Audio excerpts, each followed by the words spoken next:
শুভ দুপুর বন্ধুরা, চলে আসলাম দুপুরের খাওয়া দাওয়া নিয়ে। আপনাদের কি খাওয়া দাওয়া হয়ে গেছে? চলুন, আমার এখনো খাওয়া দাওয়া হয়নি, 2:45 বাজছে, এখন আমি খাবার খেতে বসেছি। কারণ একা একা বাড়িতে আছি, না খেয়ে সকালবেলা আপনাদের দাদাকে খাইয়ে দিয়ে অফিস পাঠিয়েছি, নিয়ে আমরা ঘুমিয়ে পড়েছি, নিয়ে এতক্ষণে উঠে এখন খাবার নিয়ে বসেছি। চলুন, মেনুতে কি আছে সেটাই আপনাদের সাথে শেয়ার করে দিই। এই যে চচ্চড়ি, কুমড়ো আলু ভাজা, চিকেন কারি, আর স্যালাডে আছে এই যে পেঁয়াজ, লেবু আর আম নিয়ে নিয়েছি। চলুন আগে চচ্চড়িটা দিয়েই খাওয়া শুরু করি।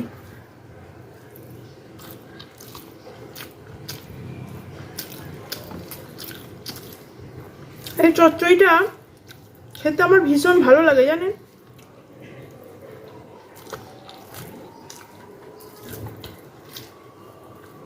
আপনাদের বাড়িতে কার কি মেনু হলো আজকে? আমি তো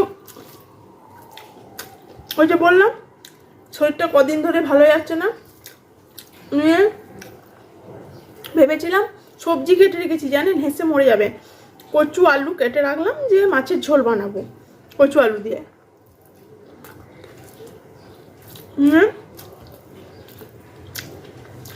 চায়ের কাপটি নিয়ে বসে চাটি খেলাম,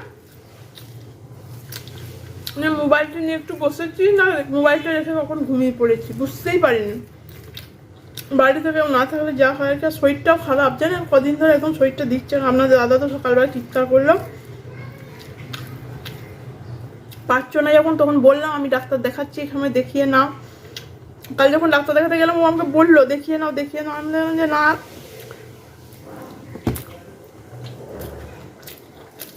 আমি তো এক জায়গায় দেখাচ্ছি,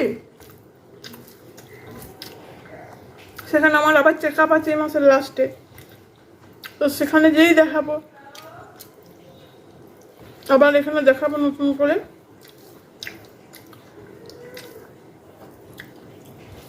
চচ্চড়িটা খেতে কিন্তু দারুণ হয়েছে, জানি। আচ্ছা, তো চচ্চড়ি সেভাবে সবজি নেই,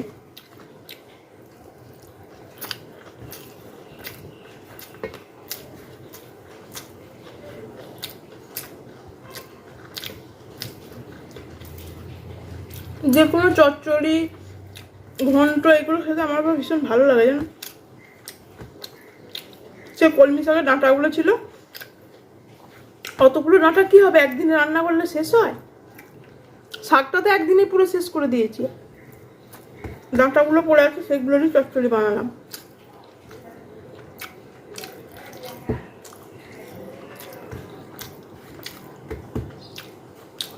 হ্যাঁ, কুমড়ো ভাজা অত ভালো আমার লাগে না, তো আবার আলু দিয়ে চচ্চড়িটা হেভি টেস্টি হয়েছে, জানি। কুমড়ো ভাজা নেবো না, একটু হয়ে যায়। চিকেন কারিটাও আছে, সেটাও খেতে হবে, কিন্তু মনটা চাইছে একটু চচ্চড়ি নিয়ে। কি করবো তাই বুঝতে পারছি, নিয়ে আসবি বলে। হ্যাঁ হ্যাঁ, নিয়ে আসি আগে।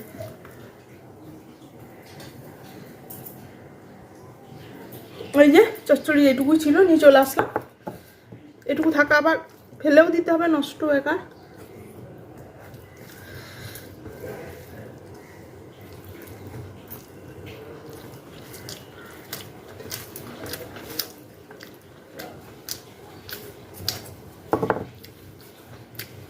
চচ্চড়ি দিয়ে খেয়ে পেটটা ভরে গেলে কি করে হবে,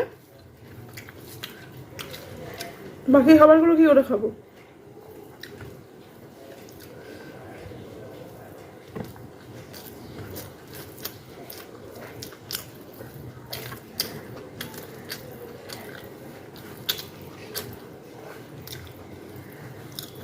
আর এখানে যা হারে বৃষ্টিটা শুরু হয়েছে, জানেন, সেই মে মাস থেকে বৃষ্টিটা চলছে। একদিন এমন দেখলাম না যেদিন এখানে বৃষ্টি হয়নি।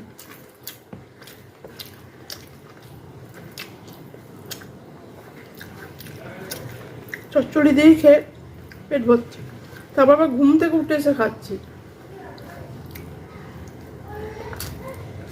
সকালবেলা একটু বাচ্চা সব হয়ে যায়, স্নান, ঠাকুরের পুজো, তারপরে বাড়িতে একা একা থাকা, অন্যান্য কাজ হয়, কিন্তু শরীর দিচ্ছে না বলে অন্যান্য কাজ করতে ইচ্ছা করছে না, জানেন। শরীর দিলে সব ভালো লাগে, শরীর না দিলে কি জানি কি হয়েছে শরীরগুলোতে। ওই আপনাদের দাদার জ্বরটা হলো, ওই জ্বরটার পর থেকে আপনাদের দাদাও ভীষণ দুর্বল হয়ে পড়েছে। আমি তো আপনাদের দাদাকে বলছি, এইটা আগে সে করোনা ভাইরাল হতো, এখন করোনা। আর দেখবেন একা একা থাকলে বেশি কিছু রান্না করতেও ইচ্ছা করে না। বাড়িতে মানুষজন খেলে রান্না করতে ভালো লাগে, নিজের জন্য কার ভালো লাগে বলুন দিদি? তাও আগে তো রবিবার দিনে সবাই খেত বাড়িতে, সেই হিসেবে অনেক পদ রান্না করতাম। কি জানি এখন এই শরীরটা অসুস্থ হওয়ার পর থেকে এখন আর রান্না করতে একদম ইচ্ছা করে না। মনে হয় একটা তরকারি ভাত, ঝোল ভাত যাই হোক করে খেয়ে নিই, যেন রান্না করে খাওয়াটাও আমার কাছে এখন কষ্টকর হয়ে দাঁড়িয়েছে। রান্না করতে হলে মাথায় বাজ পড়ে যায়।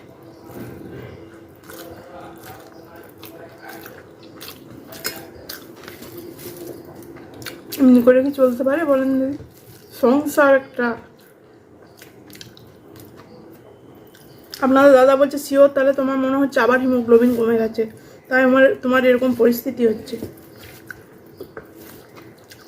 দেখি আর একদিন দুদিন যদি না হয় তাহলে তো আবার অবশ্যই আমাকে ডাক্তারের কাছে যেতেই হবে আবার আর ওই ডাক্তারের কাছে যাওয়া মানে সমস্ত প্রথম থেকে যত টেস্ট করিয়েছে সবগুলো আবার নতুন করে প্রতি মাসে করাবে।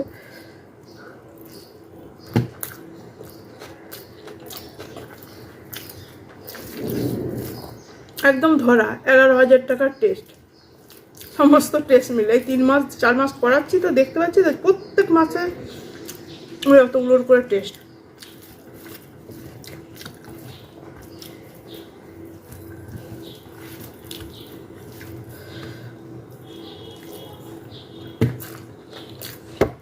চলুন আমি খাওয়া দাওয়া করি, আশা করি আপনাদের সবারই খাওয়া হয়ে গেছে, কারণ আমি তো এত লেটে খাচ্ছি। ভালোই খেলাম। আজকের ভিডিওটা তাহলে এখানেই শেষ করছি।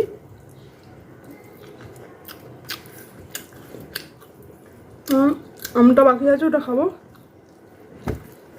ভিডিওটা কেমন লাগলো অবশ্যই জানাবে।